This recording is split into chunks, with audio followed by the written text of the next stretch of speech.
warahmatullahi wabarakatuh.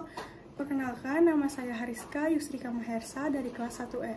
Di video kali ini saya akan menjelaskan apa itu Pancasila, lalu definisi mengenai aktualisasi Pancasila, dan bagaimana menerapkan aktualisasi Pancasila di dalam kehidupan sehari-hari sesuai dengan nilai-nilai yang terkandung di dalam Pancasila.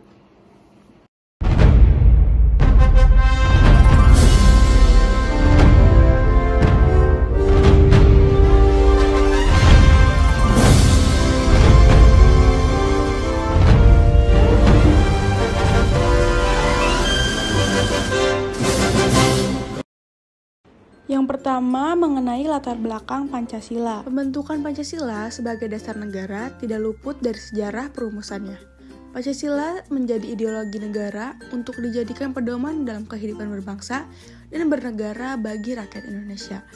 Hari lahir Pancasila pada 1 Juni 1945 merupakan salah satu sejarah penting yang patut diingat oleh masyarakat Indonesia.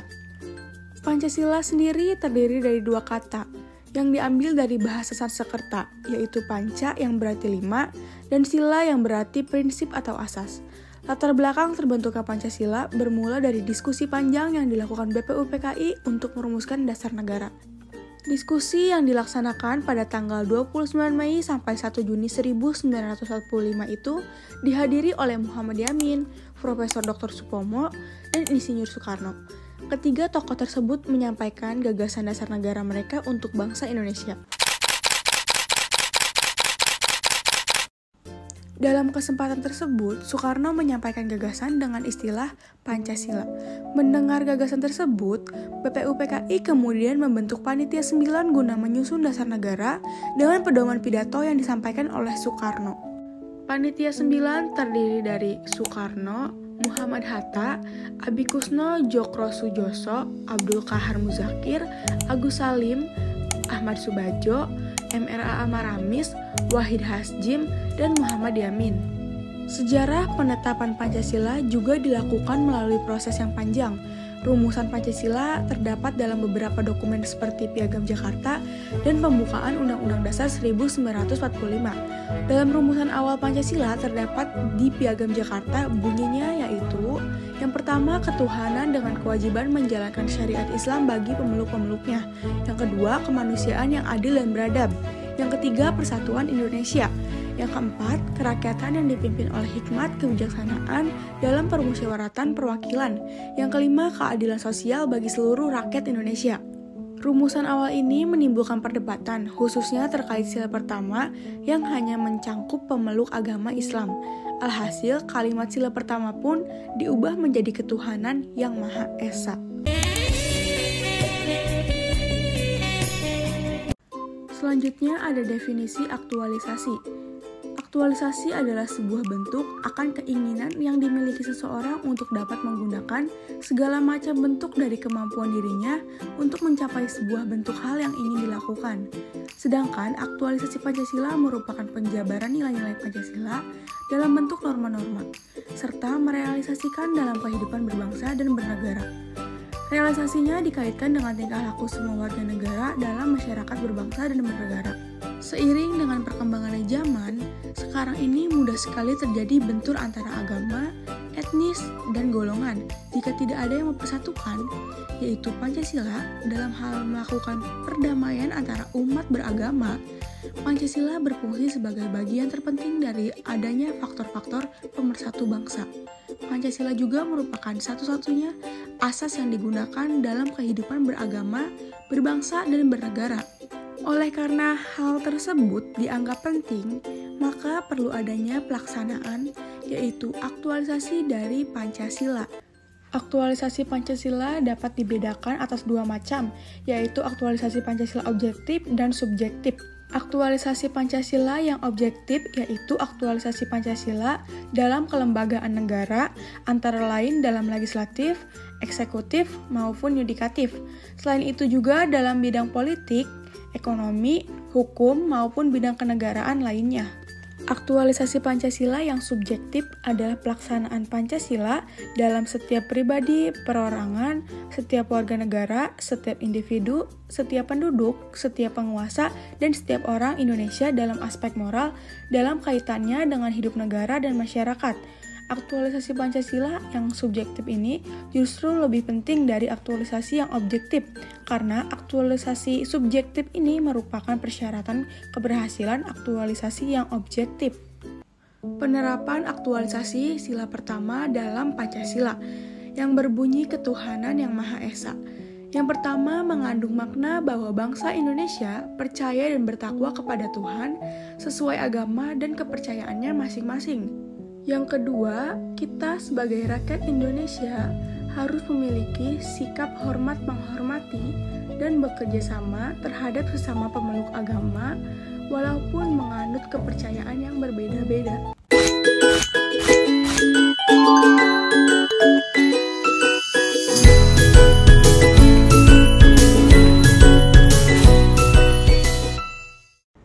Selanjutnya, penerapan aktualisasi sila kedua dalam Pancasila yang berbunyi kemanusiaan yang adil dan beradab. Yang pertama, mencerminkan penghormatan terhadap hak asasi manusia.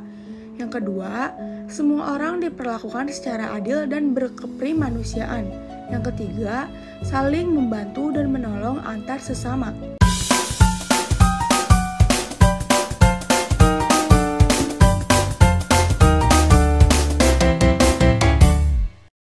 Selanjutnya, penerapan aktualisasi sila ketiga dalam Pancasila yang berbunyi Persatuan Indonesia. Yang pertama, menekankan pentingnya persatuan dan kesatuan di tengah kemajemukan bangsa. Yang kedua, mengedepankan kepentingan bangsa di atas kepentingan pribadi atau golongan. Yang ketiga, mengenal dan menghargai keberagaman dalam masyarakat Indonesia. Yang keempat, cinta tanah air, kerja bakti, dan gotong royong.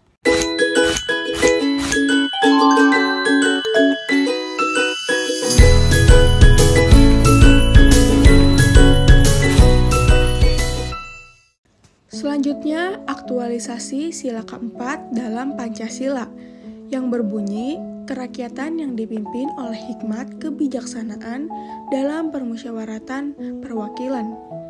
Yang pertama, setiap warga negara dan warga masyarakat, setiap manusia atau setiap individu di Indonesia mempunyai kedudukan, hak, dan kewajiban yang sama. Selanjutnya, yang kedua, menghormati dan menjunjung tinggi setiap keputusan yang dicapai.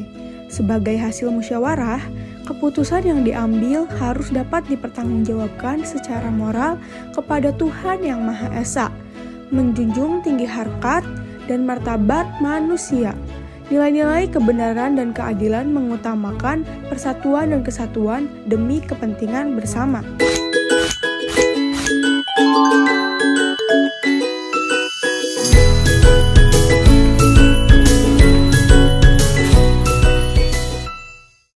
Selanjutnya, yang terakhir, aktualisasi sila kelima dalam Pancasila yang berbunyi keadilan sosial bagi seluruh rakyat Indonesia.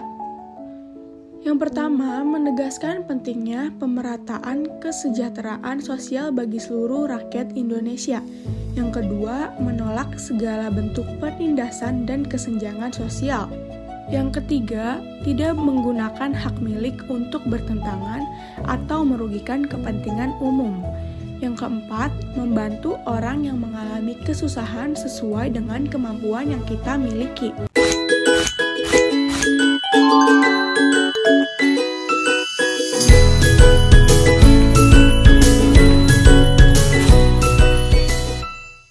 Selanjutnya, saya akan mewawancarai beberapa responden.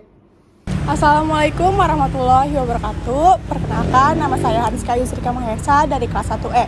Di sini saya akan mewawancarai mengenai apa itu Pancasila dan penerapan nilai-nilai Pancasila di dalam kehidupan sehari-hari. Nah, di sini udah ada nih responden kita.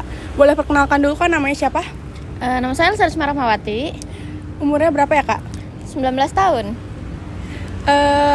Belakangan ini hobi atau hal yang sering dilakuin apa ya, Kak? Kebetulan belakangan ini saya lebih suka ini sih nonton film, nonton drama, kayak gitu sih. Apa yang kamu ketahui tentang Pancasila? Pancasila itu yang saya tahu itu dasar negara, jadi kayak ideologinya Indonesia gitu loh. Kamu tahu nggak sih kayak nilai-nilai Pancasila itu ada apa aja? Kayaknya semua orang dari SD tuh udah tahu ya nilai Pancasila itu apa aja. Yang pertama tuh ada ketuhanan yang Maha Esa, yang kedua kemanusiaan yang adil dan beradab, 3 persatuan Indonesia, 4 kerakyatan yang dipimpin oleh hikmat kebijaksanaan dalam permusyawaratan perwakilan, dan yang terakhir ada keadilan sosial bagi seluruh rakyat Indonesia. Kamu udah mengimplementasikan belum sih kayak aktualisasi Pancasila di dalam kehidupan sehari-hari? Mungkin kalau untuk implementasikan itu kayak kita secara sadar nggak sadar sih melakukannya itu ya. Kayak contohnya tuh kayak kita nggak beda-bedain ras atau agama, terus kayak nggak beda-bedain suku bangsa, berteman dengan siapa aja, adil. Terus kalau nyelesain masalah juga melalui musyawarah gitu. Bener banget. Udah segitu aja Kak. Ya, makasih banyak ya Kak. Mohon maaf mengganggu waktunya. Assalamualaikum warahmatullahi wabarakatuh. Perkenalkan, nama saya Hariska Wisrika Mahersa dari kelas 1E. Di sini saya akan mewawancarai mengenai apa itu Pancasila, lalu bagaimana penerapan nilai-nilai Pancasila di dalam kehidupan sehari-hari. Nah, di sini udah ada nih responden kita. Boleh perkenalkan dulu kan namanya siapa? Nama aku Keisha Humaira Deul Haq, biasa dipanggil Keisha. Kalau boleh tahu umur kakak berapa ya? Umur aku sekarang 18, tahun depan baru 19. Hobi atau aktivitas yang belakang-belakang ini sering kakak lakuin apa ya kak? Mungkin kayak menonton film yang aku suka, terus mendengarkan musik, terus main bersama teman-teman, mungkin itu. Nah, selanjutnya apa yang kakak ketahui mengenai apa itu Pancasila? Mungkin kalau dari aku Pancasila itu kayak dasar negara Republik Indonesia yang memiliki prinsip-prinsip dan nilai-nilai dalam kehidupan sehari-hari atau dalam kehidupan berbangsa dan bernegara. Dalam Pancasila itu kan ada nilai-nilainya. Nah, kalau boleh tahu nilai-nilai apa yang terkandung di dalam Pancasila? Mungkin dari sila pertama ya. Ketuhanan yang Maha Esa itu bisa menghargai perbedaan agama, menghormati sama teman, mungkin itu sih. Lalu gimana penerapan aktualisasi Pancasila yang udah kakak lakuin di dalam kehidupan sehari-hari kakak? Mungkin dengan cara bergotong royong, bermusyawarah dalam keluarga, terus tidak membeda-bedakan agama, terus menghormati perbedaan pendapat dengan teman, keluarga, itu sih. Makasih banyak ya kak udah mau diwawancarai. Mohon maaf mengganggu waktunya. Assalamualaikum warahmatullahi wabarakatuh. Perkenalkan, nama saya Hariska Wisrika Mahersa dari kelas 1E. Kali ini saya akan mewawancarai mengenai apa itu Pancasila, lalu bagaimana menerapkan aktualisasi Pancasila di dalam kehidupan sehari-hari. Nah, di sini udah ada nih responden kita. Boleh perkenalkan dulu kan namanya siapa? Assalamualaikum warahmatullahi wabarakatuh. Perkenalkan, nama saya Anggita Zapipah. Kalau boleh tahu umur kakak berapa? 18 tahun. Aktivitas atau hobi yang sering kakak lakuin belakangan ini apa ya kak? Buat aktivitas akhir ini lagi sering baca buku. Terus juga kalau buat hobi lebih ke ngegambar gitu-gitu. Menurut kakak apa itu Pancasila? Menurut saya Pancasila itu ideologi dan dasar negara Indonesia yang berisi 5 dasar. Nah, selanjutnya bagaimana penerapan aktualisasi Pancasila di dalam kehidupan sehari-hari kakak yang udah pernah kakak lakuin atau yang udah sering kali kakak lakuin? Yang sering saya lakuin biasanya membantu kedua orang tua saya tentunya di rumah, seperti melakukan beberes rumah, yang lain-lain halnya, nyuci piring ya, gitu ya. Betul. Terus juga saya selalu mengikuti kegiatan di sekitar rumah, membantu gotong royong, bersih-bersih. Terus juga mengikuti pengajian rutin di rumah setelah habis maghrib. Lalu tidak membeda-bedakan orang lain sih. Gitu aja. Makasih ya kak udah mau diwawancarai. Mohon maaf mengganggu waktunya. Ya, sama-sama. Kesimpulan dari semua pemaparan yang sudah saya berikan tadi, Pancasila sebagai dasar negara memiliki arti bahwa Pancasila menjadi sumber nilai, norma, dan kaidah bagi segala peraturan hukum dan perundang-undangan yang dibuat dan berlaku di Indonesia, baik tertulis maupun yang tidak tertulis. Kesimpulan yang bisa disampaikan yaitu menyadarkan kita bahwa nilai-nilai Pancasila jangan sampai luntur meskipun arus globalisasi di generasi milenial semakin kuat. Mengimplementasikannya dalam kehidupan sehari-hari bisa menguatkan rasa cinta kita terhadap Pancasila dan juga Negara Kesatuan Republik Indonesia. Pancasila juga merupakan aturan yang mengikat bangsa Indonesia agar tidak salah arah dalam mencapai suatu tujuan dalam bernegara. Sekian videonya. Mohon maaf bila ada kesalahan kata atau ucapan. Wassalamualaikum warahmatullahi wabarakatuh.